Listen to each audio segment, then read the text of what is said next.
What is up YouTube, Coach Kolton here, and we are going to hit a back day. I was just looking at myself and not the camera. I wanted to talk about some of the drugs I'm taking and the side effects they're giving me. First, we're gonna hit this back training with Cater Tot, then we were gonna come back, hit that post-workout meal. If you guys saw my last video, you know I'm already eating a bit more food than I was just 2 weeks ago, which is awesome, and it's helping to, I guess, keep my performance up in the gym. So we're gonna go hit the gym. Kaylin, what do you put into your intro workout? Pomegranate juice, creatine, salt, and water. How does that work for you? I don't really notice it. Well, you look good, so. Yeah, I look the same. No, you don't. It is absolutely pouring outside. I have ways to walk to the car. So when Caitlin comes home from work, she has to park because usually the parking spots are taken. So we're walking out in the rain today. So hopefully this camera doesn't get absolutely obliterated. I'm gonna try to stuff you guys underneath my shirt. So let's get it.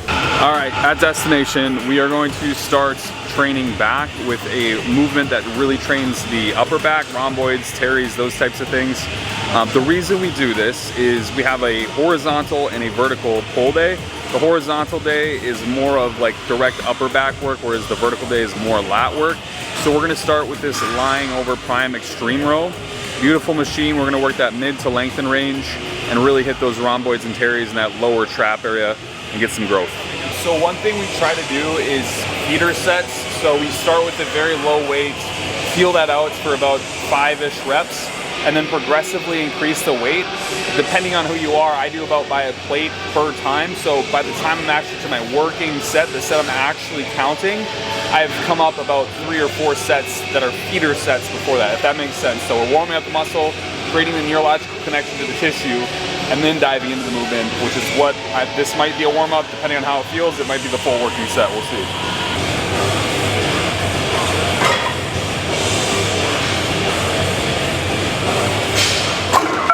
You can go more. We are going up to 4 plates now. This will be my actual working weight. Aiming for anywhere from 6 to 10 reps would be awesome.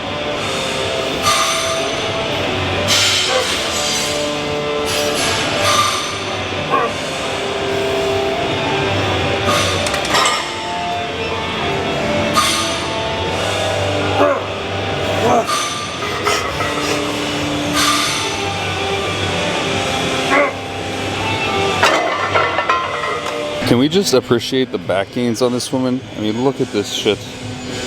Just insanity. Just insanity. Okay, so same machine right now, the prime extreme row. The nice thing about this machine is you see there's 3 pegs. Each of these pegs prioritizes a different portion of the movement. So the top one prioritizes the lengthen portion, mid one, mid-range, bottom one, short range.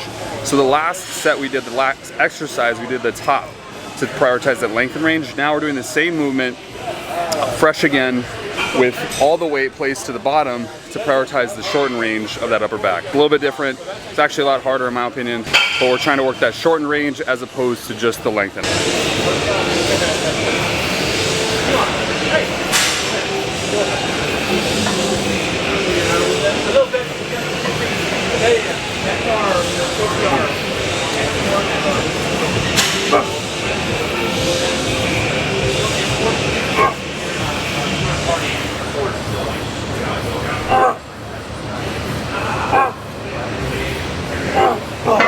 We are hitting the cable wide row now.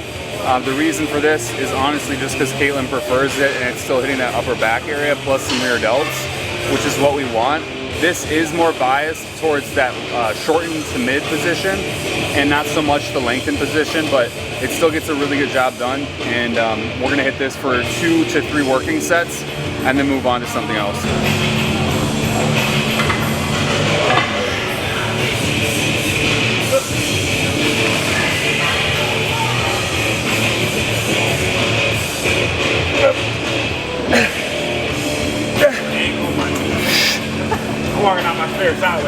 Now we are moving to a pull down. So still on these horizontal days, we're still gonna do like at least 1 lat focused movement. This is it. The big thing here is we're gonna really focus on driving with our elbows and pushing them kind of down and away from us while our shoulders are depressed to really hit that like lower lat spot. So yeah.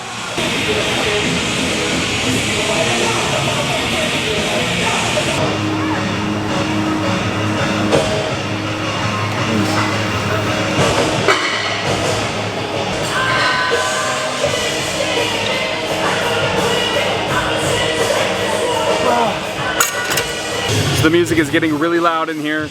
We're gonna finish up with our bicep curls. These ones are working the shortened range of the bicep. Anything that your elbows are gonna be in front of you is gonna work the shortened range of the bicep. Then we're gonna move to a lengthened position, which is going to allow us to work the lengthened position of bicep. You usually wanna work the lengthened last, the shortened first. The shortened activates neuromuscular cues, whereas the lengthened gets more hypertrophic response.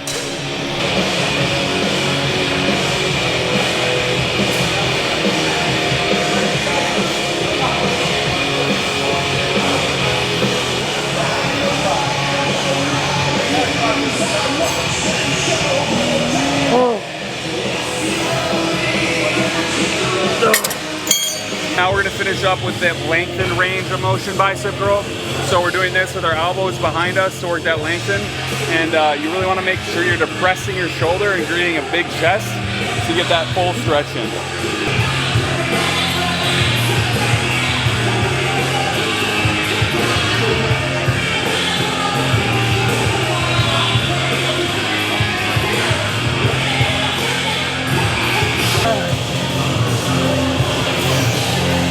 That's good. Caitlin, rate that workout really quick. Out of a 1 to 10. I didn't really want to do it, but if we pretend like I wanted to do it, maybe like an 8. Ooh. But I didn't want to do it, so more like a 5. Look, oh, this whole thing's covered in ladybugs. Wow. So we made a quick pit stop to the local Tom Thumb. I actually love this grocery store. Never have ever had one to my ability to access, and it is pretty dang great. We're gonna grab some pickles, because that's essential. Grab some eggs, because that's also essential. Something else, I can't remember. Paper towels. Pickles are secured. And now, we get the, why are these ones more expensive? Vital Farm eggs.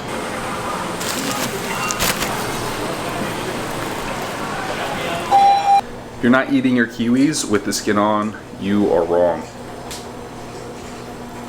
Post-workout meal, I guess is the second meal of the day going down.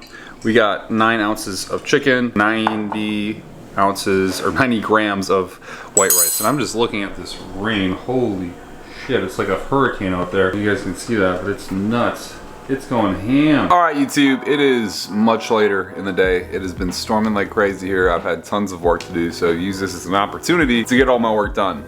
Thank God I walked like extra long in the morning, so I basically got all my steps in really early in the morning. That's kind of all sorted itself out. I'm sitting back here now. It's like 6 o'clock. We got back from the gym at 11, so it's been a while. I really wanted to bring up some of the side effects I'm experiencing from Tren, because now it's been a good 4 or 5 weeks on Tren at a dose I've never been at before in my entire life. I'm experiencing something pretty interesting. I don't even know what to call this. It's not like hallucinations or me seeing things, but like out the periphery of my eye, I'll think I see like a shadow or something. It's really weird. And then from that, I get like this ensuing paranoia. And this isn't the first time. I don't exactly know why this would be happening. I don't know the pharmacokinetics or dynamics that would represent visual or ocular changes, but I literally like periodically throughout the day, I'll see like a shadow and be like, what the fuck was that? And I'll like look over and there's nothing there, obviously, right? And it's like, nah, there's no ghosts. Like I'm not seeing shit. I'm just like, it seems like I am seeing shit. It's super weird. And so like my paranoia is high. The other thing is that I'm hyperadrenergic, like adrenaline states times 10. I can literally be sleeping and one thing will happen, like Caitlin will get up to go to the bathroom and I will just lose my shit. I'll be like, like I'll wake up like that and just like in an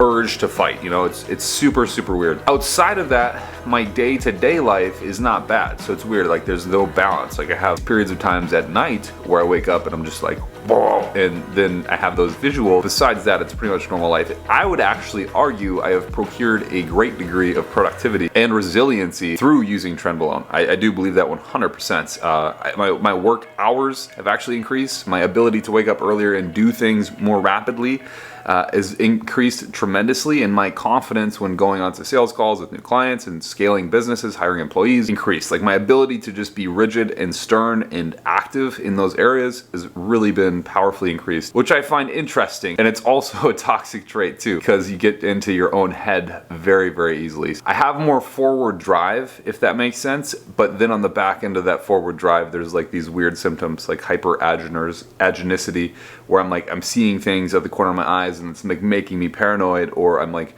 waking up suddenly just from a small sound, like as if I need to be in fight mode. It's super weird stuff. I don't know if anyone else can correlate down below, or maybe even just relate down below if they've had similar experiences. I think it's seriously interesting. I've heard of like Mastron through ER inhibition or estrogen receptor inhibition like actually causing ocular dystrophy or like blindness essentially, but I've never heard of anyone, or I've never seen any studies representing why trenbolone might be having these effects. And I assume it's just from turning my brain on to a higher state, meaning more driven in a fight or flight sense, but I could be completely wrong and I have literally no idea. So I'm just here for it, you know? I'm just riding out the ride. If I go schizophrenic, you will be the first to know.